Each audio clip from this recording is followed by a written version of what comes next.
And even when you came to Ireland and started playing over here, you loved Ireland. Yeah, I loved Ireland. Brilliant. The only thing I regretted about the first year when I came to Ireland was I was still living in England, and I used to fly over for the game and fly back, and I used to miss all the, because we had a good season, we finished champions in the first year.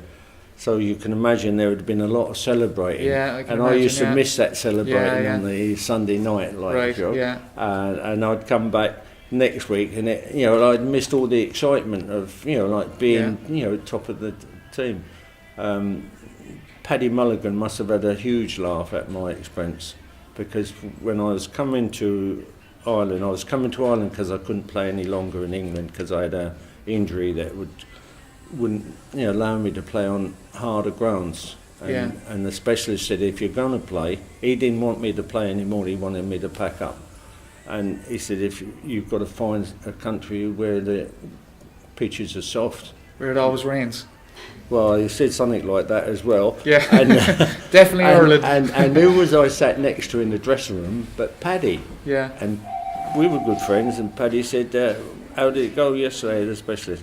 I told him what was said, and he said, don't worry, he said, I'll have you fixed up in 3 days. So I said, do you know someone? Do I know someone? He said, what part of Ireland do you want to go? I said, well, I don't want Dublin. Yeah. I said, I want to stay south, So he came back 2 or 3 days later, and he said, Friday, he said, you've got to go to the airport. He said, you're meeting one of the directors of this club. So I said, what's the club like? Second in the league. So I said, oh, great. So off I go to, on the Friday, meet the director, and we had a great chat. And I said, look, I'll come over for a week, and, we can, meet up with the rest of your, directors and so forth. And that's what I'd done. And we had this meeting in the country club hotel, and there was 5 of them, I think, and we sat down, we had a great chat, and they explained what they were doing and so forth, and they'd bought 1 or 2 players. So I said, it sounds like we could, top the league, does it? Yeah. I said, you're second. And they all looked, around at each other, that look where you think we're in trouble now. And I said, that's right, isn't it? And one of them had to, sort of take it on himself to sort of say, well, we are second, but we're second from bottom. I said, if you bought all these good players, which they had done, I said, we should probably help ourselves, to get out of the league bit. And that's what happened. But it was a fantastic experience. And I loved every second here. I went to Waterford. I thoroughly enjoyed my time at Waterford. It was a bit further away. And everybody enjoys their football. Yeah. And then I ended up at Shamrock Rovers for 2 or 3 months when John was a manager, and he struck me to be a great guy, a great manager. He knew if you had a team talk about last week's game and someone wanted to know what he should have done, he knew exactly what had happened, where people were, and he could tell the lad, what he should have been doing, And I thought, God, what a memory, because you're watching 11 players for 90 minutes to memorise everything like that. And we met him, didn't we, Buzz? A couple of, early in last year, and he was at a do, and we went to the do, and we had a drink with him afterwards. And it was a bit of a get-together, a few of us. And I said, John, do you still sing? Because that was his patter, after a game they had a sing-song, or before a game.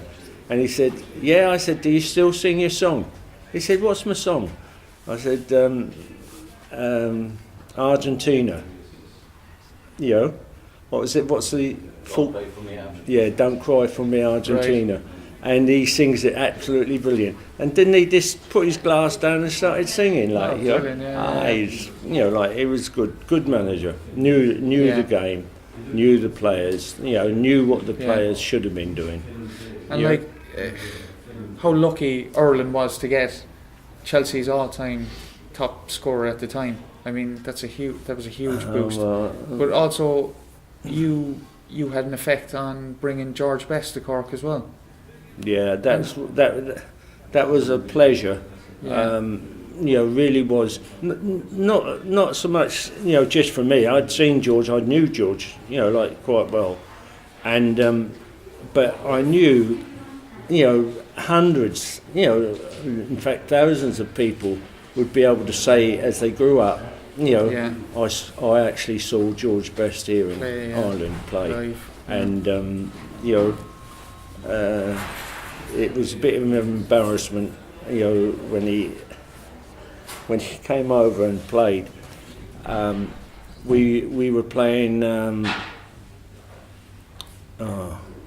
Dublin side, Shelbourne, who were, you know, one of the better sides, and we caught, you know, Turner's Cross. They paid for him to come over, put him up, and he'd fly him back. So they paid all that expenses, and they were giving him £1,000, which was a lot of money in our day. Was this a friendly game or? No, this was you know, like after the Christmas. Yeah. If the team's not doing all that well, they go out for see if they can get a cup run. Get a cup. And the lads and directors wanted to, you know, increase the crowd. Well, you can imagine just what George done. I'd say so. You know, so when Shelbourne come on to him, I said, you best speak to our chairman. I said, he does all those deals. Yeah. And he got on to him, and I'd spoken to the chairman before he rang him. And I said, look, this fella's looking for George. I said, we're paying all the money. I said, let him pay all the money, you know, and George play for them. That's what he wanted, like, you know, the fella. Right. He didn't want to probably pay the money, but that's not what ended. And and I thought that could only happen in Ireland, that way. But no, George was a nice guy, real nice guy. Yeah. You know, and you know, people used to blame him for not turning up, you know, at fixtures that he was booked down to, you know, like charity games. And I spoke to him one day and I said, does that, you know, hurt you? Like, you know what I mean? He said, no, he said, because, he said, the people want me to turn up, he said, just to draw a crowd. He said, and when I don't turn up, it's only me who gets the blame and all the criticism. He said, but the charity still gets all the people turning up who were turning up to watch me. Like, you know, he said, I don't know what they're complaining about. Yeah. And which was, you know, made sense, like, you know. I mean, I should have thought he could have played football every night of the week, like, you know, with invites. Turn up where you can. But what a player. Yeah, unbelievable. He was the best, you know, like that's the question we get asked, who's the best player you ever played against? And, you know, that's the first fellow I named, like, you know, George. He could do anything. Yeah. He was such a wiry fella. You know, he wasn't sort of thick set, you know, like he was sort of, no, I'd say skinny. Yeah. But, and, you know, you'd hit him and you thought, he's gone, you know, and he'd sort of just get back up. Yeah. And you think, oh, lucky so-and-so. Yeah. And then, you know, it'd happen again and you think, God, he that's an ability he's got, like, you know. Yeah. But, no, it was nice to work with him. Yeah, it really was. Well, Chelsea approached me and asked, you know, would I be interested in writing the book for them? And I said I would. I said, but I've got to tell you, you know, there was a meeting, you know, like with the Chelsea people and also the book firm, and it was the book firm that I was worried about. And I said, well, look, I said, let me point out something for you straight away. I said, I'm just a nobody, like, you know, I said, I've never smacked the manager, I've never done this, I'd never got into big trouble. I said, I've got no sort of, headline, stories that you could sort of say. I said, I'm just somebody who loved the game. I thought I was just normal, class myself as normal but lucky. And I said, is that what you want? I said, because there's no sort of really, busting stories that people say, God, was it like, look what they got up to and all this.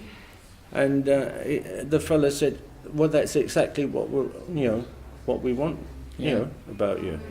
So I said, well, that's all I can give you is how I lived and the way I was. I said, but one thing you'll find that I really thoroughly enjoyed doing what I've done. Yeah. And the book, I hope, shows just how good Chelsea were in the 60s. Although we only won promotion and we won the League Cup in '65, and that's all we come out with. Yeah. And people sort of say, well, how many trophies do you win? And I say, well, count those as trophies too. And like it's a bit of a downer. Yeah. But in those days, you had sides like Man United, Liverpool, Leeds. They were all up there, and plus that, any side in the league could win the league. I know it's. They're a top 4 side. Yeah. And then after that, they're going to be fighting relegation, But in our day, anybody could have won it. Which makes for a good league. Yeah. But just on your book, I highly recommend people to read it, and I would never ever say that you're a nobody. I wouldn't say that. Even if you didn't smack a player, as you said, you have an interesting story. You have an amazing journey. Scoring 202 goals for Chelsea is an excellent achievement, but your overall journey through football, I mean, becoming a professional, as you said, is 1 in a million at your time. So that's a story in itself. So well, it was something that you dreamed about, but you never thought could happen. I didn't mention this, but where we trained as juniors, when we first joined Chelsea, what was staring us in the face across the lake? Wembley Stadium. Yeah. So every day we train, we see the 2, towers in those days, and you think, God, I dreamt about that place all my life. Yeah. It was every youngster's dream to play at Wembley. Play at Wembley, yeah. And of course then to represent your country, represent another country. I told you that story. The 78. Right. I think Argentina come in and wanted to play a European team to get the way that the Europeans played. So they approached the FAI to play the national team. And I don't know, for some unknown reason, they couldn't fill the fixture. Right. So they come back and they said, and they sent over a football league side. Oh yeah. We As were the all national League team. of Ireland players. Yeah. And I was at Waterford at the time, and I got an invite, to go. Brilliant. Yeah. And it was before I think it was the World Cup '78 that year. Yeah. That time, and it was like the end of our season. We went over there sort of somewhere like May, and there was like a good percentage of players who'd played in English football. Yeah. But we was like sort of getting on Coming in towards time. the end, yeah. And we went out there, and when we got off the plane in Buenos Aires, they had cameras and a fella Bring back a there, bit of limelight, sort of. And Joe Delaney was in charge of the squad. Yeah. And he went down and he was explaining who was coming down the steps of the plane: Johnny Giles, Eamon Dunphy, Ray Tracy, and a few others. And when it was my turn, you could hear what was being said, from the top of the step. and I heard Joe say, "Oh, this is Bobby Tambling, leading goal scorer for Chelsea, played for England." And I thought, "Christ, Joe, you let the cat out of the bag there." And the fella turned around like he said, yeah. "How could he play for England if he's dual nationality?" Yeah. And Joe was as quick as what the Yeah. guy was. And I've always had a laugh about that with the Delaney's, like, you know. And I said, How did you get on that game? we actually played brilliantly. Yeah. They had 8 of the side that won the World Cup in the team, Right. and they beat us 3-1. And at 2-1, with about 10 minutes left to go, we had a great chance to equalise. And like, we were out on our legs, like. Yeah. You know. Georgie said to me, now we'd talked to someone in a paper shop, and we got some knowledge off this fellow who was their best players and so forth. And Georgie said, "You're going to play in midfield." I said, "All right, okay." He said, "Pick up this fella." And you know the fellow I was supposed to pick up? Ardiles. I see him at the start of the match, and I see him at the end of the match. For the rest of the game, I was just chasing shadows. I never ran so much in a game. He was, like the fellow who we'd spoken to said he was their best player. Yeah. And he wasn't far wrong. And at the end of the game, I hardly had a breath in me to ask for a swap of shirts. And we swapped shirts, and we're coming home, and I used to come home with Joe, because I lived down here and he lived in Tipperary. He used to let me put my car in his place, and I'd come the rest of the way.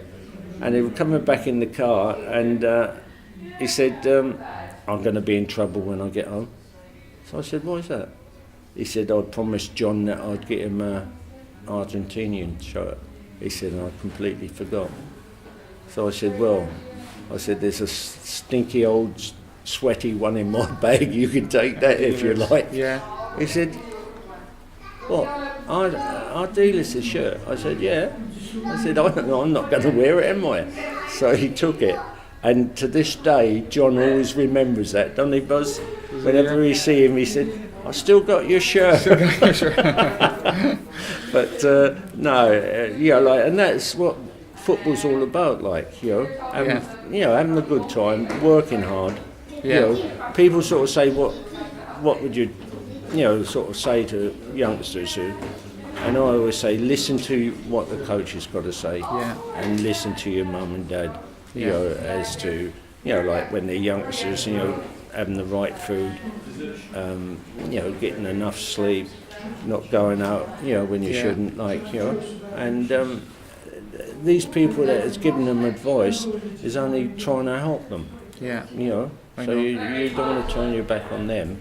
It's the same with your coach. I mean, the coach, you might not like the coach, some of the things he asks you to do, but he's only trying to get you fit, super fit, and improve you. Yeah. The thing for me is that, in the schoolboys, it's you get your fun out of it, but it's getting, like you're saying, listen to the coach, and the thing is, the coach is a massive influence now, and it's, I don't know, they're taking the sting or the fun kind of out of it.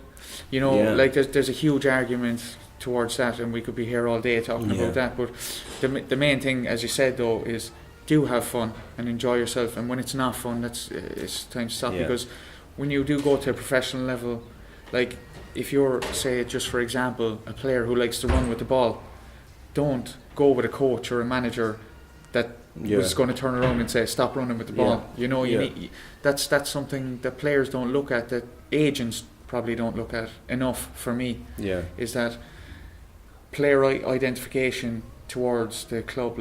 So if you do have a player that has a different specific aspect, the way he plays, then he needs to go with a coach or a manager that suits.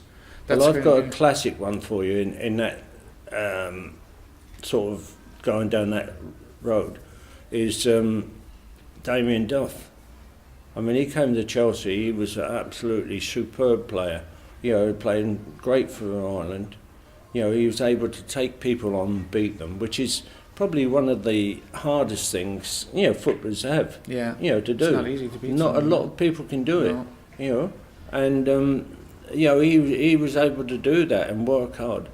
But he came to Chelsea and, like we changed him. We changed him into he used to battle back and all that, and people saying that about, how good he was at helping the left back out and so forth, and getting back and taking the ball off of, forwards of the other side. And I thought, but when he gets the ball now, it's been sort of pushed into his mind that he's got to give it. And all it went was up to him and back to the left back. Yeah. And then it got changed across the field. And he's left out on the wing, with nothing. And I thought, God, if we've ever sport a player, that's one of them. And like you use all their strengths. And and he was a nice guy. Yeah, well. Very talented footballer. And really nice guy, that's the thing about the game. Don't matter what level you play at, you'll always have, like if you've got a good dressing room. Well, that's my favourite saying, I think, is wherever I've gone as a coach or a manager, you've got to have good fun. You've got to have a good dressing room. Yeah. Like if you've got feeling in the dressing room that's not friendly, then you're battling straight away before you get out on the pitch. And you get a good dressing room, you have good fun, good laugh, go out together like, sort of go away for a weekend, for, like with the wives and so forth. And